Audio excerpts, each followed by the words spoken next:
Bonjour à tous. Dans cette vidéo, nous allons voir ensemble comment travailler avec des colonnes de cumul dans les carnets de cotes sur Smart School. Alors, qu'est-ce qu'une colonne de cumul et à quoi ça sert?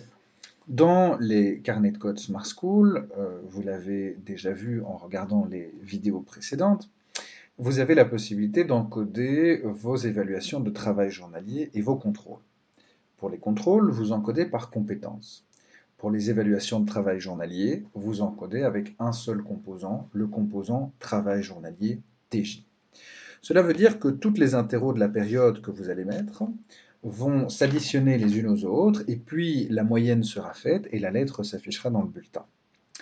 Si vous voulez faire des sous-catégories d'évaluation, mettons par exemple que vous souhaitez travailler avec deux catégories, une catégorie savoir et une catégorie savoir-faire, et vous voulez que 50% des points ce soit la catégorie savoir et 50% des points ce soit la catégorie savoir-faire, il va falloir créer des colonnes de cumul pour rassembler les évaluations de savoir et les évaluations de savoir-faire.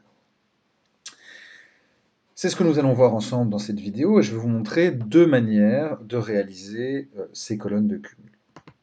Donc, pour pouvoir les créer, évidemment, vous devez accéder à vos carnets de cotes.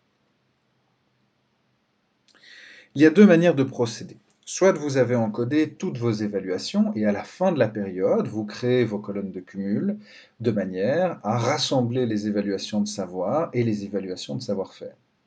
L'autre manière consistera à créer vos colonnes de cumul dès le début de la période, avant d'encoder la moindre évaluation, et à chaque fois que vous allez encoder une évaluation, de directement la lier à une colonne de cumul. Vous allez comprendre. Prenons l'exemple de mon cours d'études du milieu en 1J. J'ai encodé ici 4 évaluations fictives, et je remets la situation ici, elles sont toutes cochées, elles comptent toutes. Donc pour l'instant, le résultat de l'élève est calculé selon une simple moyenne, si vous voulez, l'entièreté des évaluations sont additionnées les unes aux autres, et puis le total est remis sur 100 et on obtient une lettre.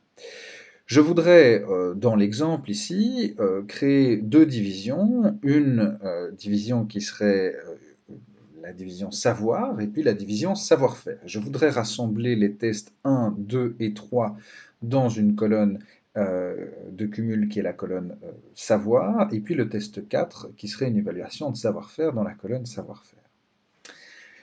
Pour faire ça, ce que je dois faire, c'est donc créer des nouvelles évaluations. Je vais créer une nouvelle évaluation et je vais intituler cette évaluation savoir.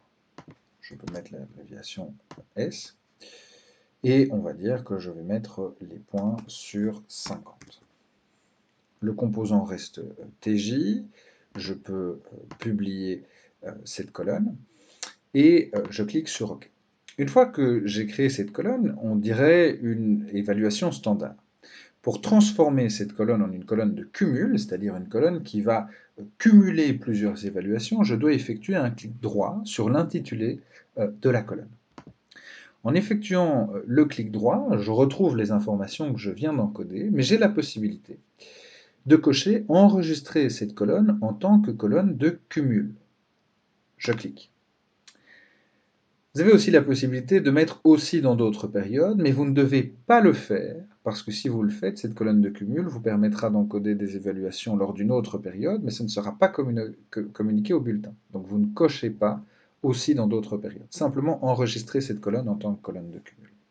Une fois que c'est fait, vous cliquez sur enregistrer. Vous voyez que maintenant, dans l'intitulé de la colonne est venu s'afficher le titre somme, et quand vous, enfin le petit symbole somme, et quand vous mettez votre souris dessus, vous voyez les évaluations cumulées qui sont présentes dans cette colonne. Pour l'instant, il n'y en a aucune. J'ai dit que je voulais cumuler les tests 1, 2 et 3 dans la colonne savoir, et dans la colonne savoir-faire, le test 4. Je vais donc créer une deuxième colonne, savoir-faire.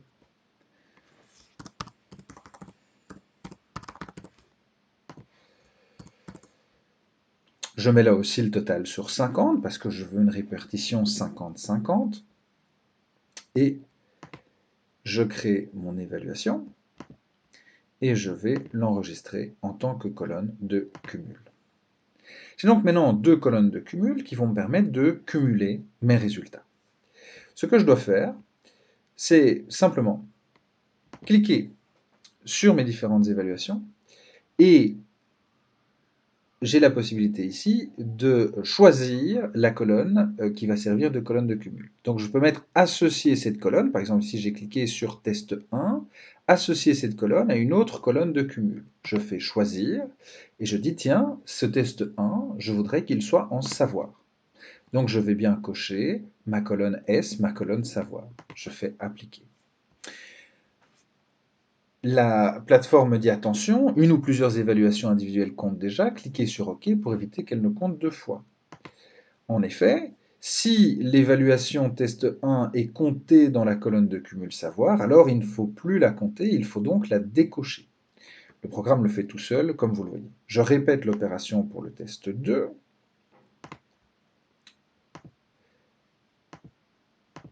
Pardon. Je répète l'opération pour le test 2, donc je choisis la colonne de cumul, j'applique le même message, c'est très bien, et le test 3.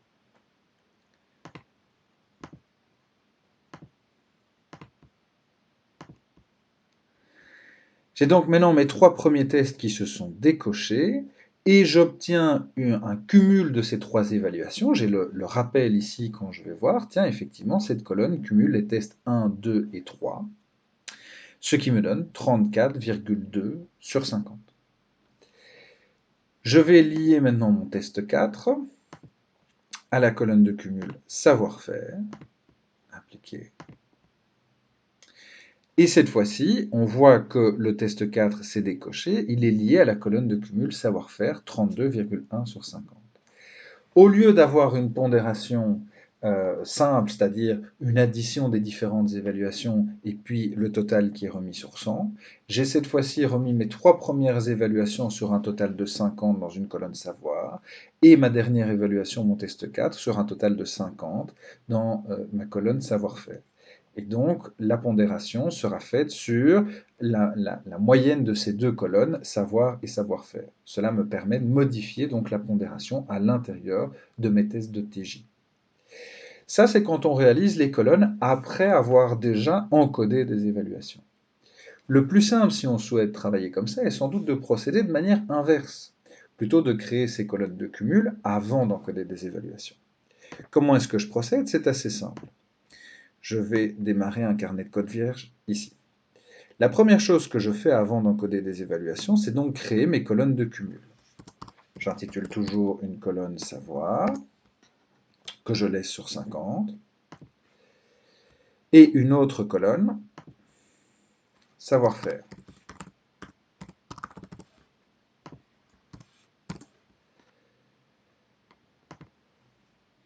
L'important, c'est que la répartition que je souhaite avoir soit respectée entre mes deux colonnes. Ici, je veux 50-50, donc je mets 50-50.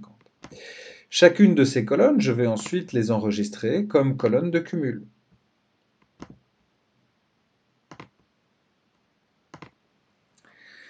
Je vois bien qu'il s'agit de colonnes de cumul parce que je vois ici le petit signe somme qui me rappelle que ce sont des colonnes de cumul.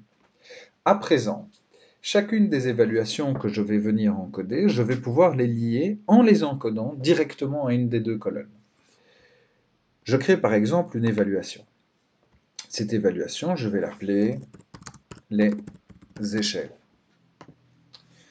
Cette évaluation, qui est une évaluation sur les échelles, je considère que c'est une évaluation de savoir-faire. Cette évaluation est sur 12.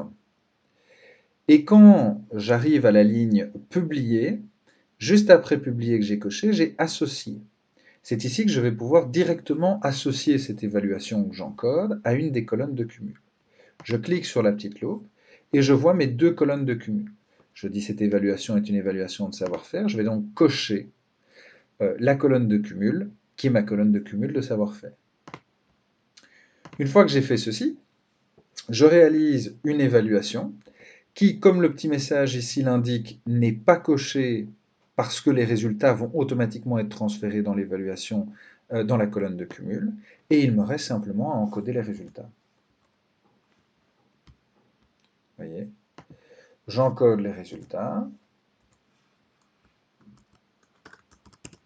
et automatiquement, les points sont transférés de cette évaluation vers la colonne de cumul. Si je rajoute une autre évaluation, ok, et cette fois-ci, je vais mettre une évaluation sur, je ne sais pas moi, voilà, je vais l'appeler test 2, hein, simplement. Je décide que c'est aussi une évaluation de savoir-faire. Je vais la lier à ma colonne de savoir-faire. Cette fois-ci, elle aura un total sur 10. Je crée une autre évaluation. Cette évaluation, à nouveau, pas cotée.